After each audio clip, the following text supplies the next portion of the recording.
আসসালামু আলাইকুম সুপ্রিয় ষষ্ঠ শ্রেণীর শিক্ষার্থীরা। ষষ্ঠ শ্রেণীর বিজ্ঞান টিউটোরিয়ালে তোমাদেরকে স্বাগতম।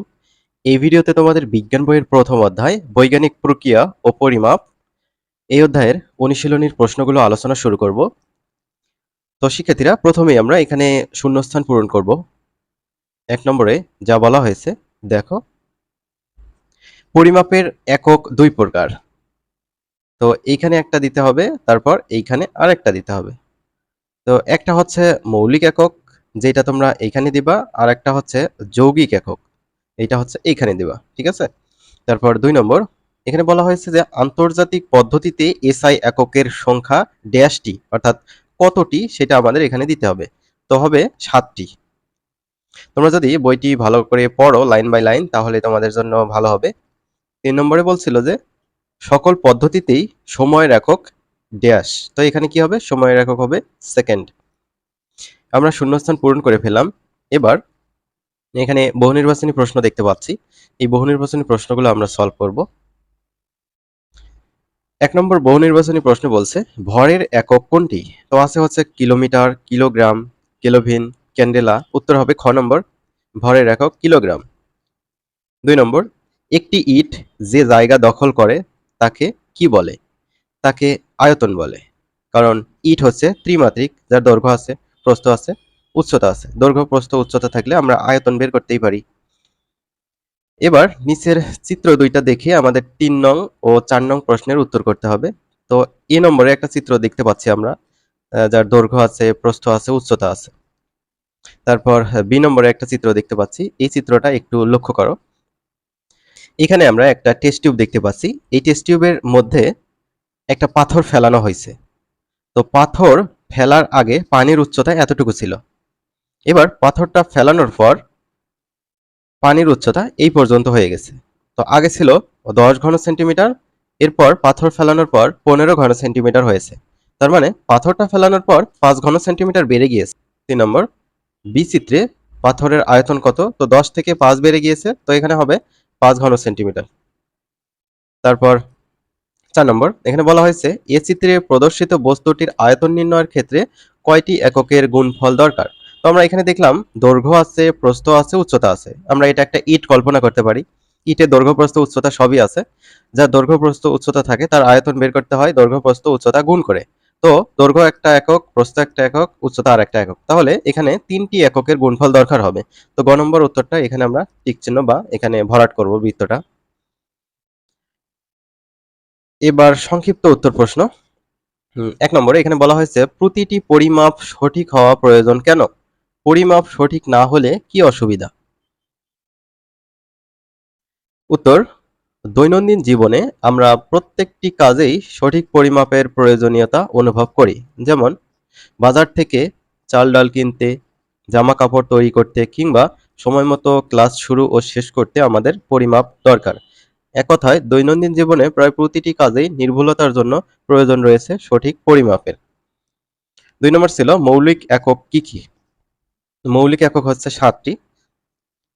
উত্তর, মৌলিক একক ৭টি। এই এককগুলো হলো দৈর্ঘ্যের একক মিটার, ভরের একক কিলোগ্রাম, সময়ের একক সেকেন্ড, তারপর তাপমাত্রার একক কেলভিন, বিদ্যুৎ প্রবাহের একক বা তড়িৎ প্রবাহের একক অ্যাম্পিয়ার, আলোক ঔজ্জ্বল্যের একক ক্যান্ডেলা, বস্তুর পরিমাপের একক হচ্ছে মোল। তো এই ৭টি তোমরা মুখস্থ করবে।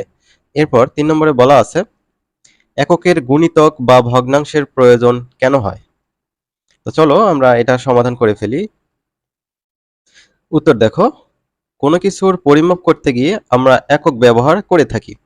আমরা যখন কম দৈর্ঘ্যের কোনো কিছু, যেমন টেবিলের দৈর্ঘ্য পরিমাপ করতে যাই তখন মিটার ব্যবহার করতে পারি, কিন্তু যখন ঢাকা থেকে চট্টগ্রামের দূরত্ব পরিমাপ করতে যাই তখন কিলোমিটার ব্যবহার করি। আবার ছোট একটি পেন্সিলের দৈর্ঘ্য মাপতে গিয়ে ব্যবহার করি সেন্টিমিটার। এখানে কিলোমিটার ও সেন্টিমিটার যথাক্রমে মিটারের গুণিতক ও মিটারের ভগ্নাংশ। কারণ ১ কিলোমিটার সমান ১০০০ মিটার, আবার ১ সেন্টিমিটার মানে ১০০ ভাগের ১ ভাগ মিটার। এক্ষেত্রে আমরা সরাসরি একক ব্যবহার না করে এককের গুণিতক ও ভগ্নাংশ ব্যবহার করি, অর্থাৎ বড় কোনো রাশির পরিমাপে এককের গুণিতক ও ছোট রাশির পরিমাপের এককের ভগ্নাংশ ব্যবহার করা প্রয়োজন। ৪ নম্বর, পরিমাপের ক্ষেত্রে ক্ষেত্রফল ও আয়তনের মূল পার্থক্য কোথায়? ৪ নম্বরের উত্তর, পরিমাপের ক্ষেত্রে ক্ষেত্রফল ও আয়তনের মূল পার্থক্য ক্ষেত্রফল পরিমাপের জন্য দৈর্ঘ্যের সাথে প্রস্থ গুণ করতে হয়, অর্থাৎ ক্ষেত্রফল সমান দৈর্ঘ্য গুণ প্রস্থ।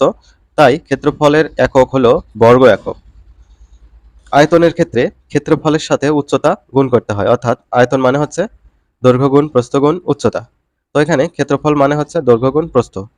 সো ক্ষেত্রফল গুণ উচ্চতা, আর ক্ষেত্রফল মানে কি দৈর্ঘ্য গুণ প্রস্থ, আর হচ্ছে এখানে উচ্চতা তো গুণ হয়ে গেছে, তাই আয়তনের একক হলো ঘন একক।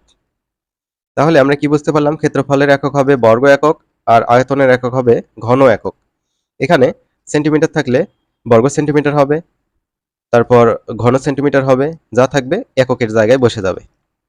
এবার এখানে আমরা কিছু গাণিতিক সমস্যা দেখতে পাচ্ছি, এই গাণিতিক সমস্যাগুলো সমাধান করব। 1 নম্বর বলছে, একটি আয়তাকার ক্ষেত্রে দৈর্ঘ্য 5 মিটার, প্রস্থ 4 মিটার হলে এর ক্ষেত্রফল কত? তো দৈর্ঘ্য প্রস্থ দেওয়া থাকলে ক্ষেত্রফল আমরা বের করব কিভাবে? দৈর্ঘ্য আর প্রস্থ গুণ করে দেব। উত্তর দেখো, আমরা জানি কোনো ক্ষেত্রের ক্ষেত্রফল মানে হচ্ছে দৈর্ঘ্য গুণ প্রস্থ। দেওয়া আছে ক্ষেত্রটির দৈর্ঘ্য 5 মিটার, প্রস্থ 4 মিটার। ক্ষেত্রটির ক্ষেত্রফল 5 গুণ 4 অর্থাৎ 20 বর্গ মিটার। এটাই হচ্ছে উত্তর। 2 নম্বর, একটি আয়তাকার কক্ষের ক্ষেত্রফল 20 বর্গ মিটার, কক্ষটির দৈর্ঘ্য 5 মিটার হলে প্রস্থ কত? ক্ষেত্রফল দেওয়া আছে, দৈর্ঘ্য দেওয়া আছে, প্রস্থ বের করব কিভাবে? ক্ষেত্রফলকে দৈর্ঘ্য দিয়ে ভাগ করলে আমরা প্রস্থ পেয়ে যাব। দেওয়া আছে দৈর্ঘ্য 5 মিটার, ক্ষেত্রফল 20 বর্গ মিটার, প্রস্থ আমাদের চাওয়া হয়েছে, হোয়াট চিহ্ন দিয়েছি। আমরা জানি ক্ষেত্রফল সমান দৈর্ঘ্য গুণ প্রস্থ, বা দৈর্ঘ্য গুণ প্রস্থ সমান ক্ষেত্রফল। তো এখানে দৈর্ঘ্যের জায়গায় 5 বসিয়েছি, প্রস্থ বের করতে হবে, ওইটা যা আছে তাই, ক্ষেত্রফল 20।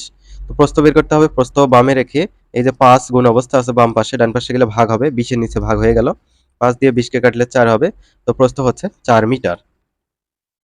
3, একটি বাক্স 20 সেন্টিমিটার লম্বা, 10 সেন্টিমিটার প্রস্থ, 5 সেন্টিমিটার উঁচু, মানে দৈর্ঘ্য দেওয়া আছে, লম্বাটা হচ্ছে দৈর্ঘ্য, প্রস্থ মানে প্রস্থ, আর উচ্চতা মানে হচ্ছে এই যে উঁচু যেটা সেটা। তাহলে 100 খানা বাক্সের আয়তন কত? তো একটা বাক্সের দৈর্ঘ্য প্রস্থ উচ্চতা দেওয়া আছে, একটা বাক্সের আয়তন আগে বের করে নেব, তারপর 100টা বাক্সের আয়তন বের করব। এখানে দেখো 3 এর উত্তর, আমরা জানি আয়তন সমান দৈর্ঘ্য গুণ প্রস্থ গুণ উচ্চতা। তো দৈর্ঘ্য দেওয়া আছে, প্রস্থ দেওয়া আছে, উচ্চতা দেওয়া আছে, সুতরাং আয়তন হবে দৈর্ঘ্য গুণ প্রস্থ গুণ উচ্চতা, সবগুলো গুণ করলে পাওয়া হচ্ছে 1000 ঘন সেন্টিমিটার। যেহেতু সেন্টিমিটার দেওয়া আছে আর আয়তনের একক হচ্ছে ঘন, সেন্টিমিটার থাকলে ঘন সেন্টিমিটার, মিটার থাকলে ঘন মিটার। একটি বাক্সের আয়তন আমরা এটা পেয়ে গেলাম, তাহলে 100টি বাক্সের আয়তন বেশি হবে, সো 100 সাথে এই 1000 গুণ, তো হয়ে যাবে কত? এই যে 3 আর 2 5টা শূন্য এখানে বসবে, 3 আর 2 5টা, তারপর কমা দিলাম, শেষ থেকে 3 ঘর আগে, তারপর 2 ঘর পর পর কমা।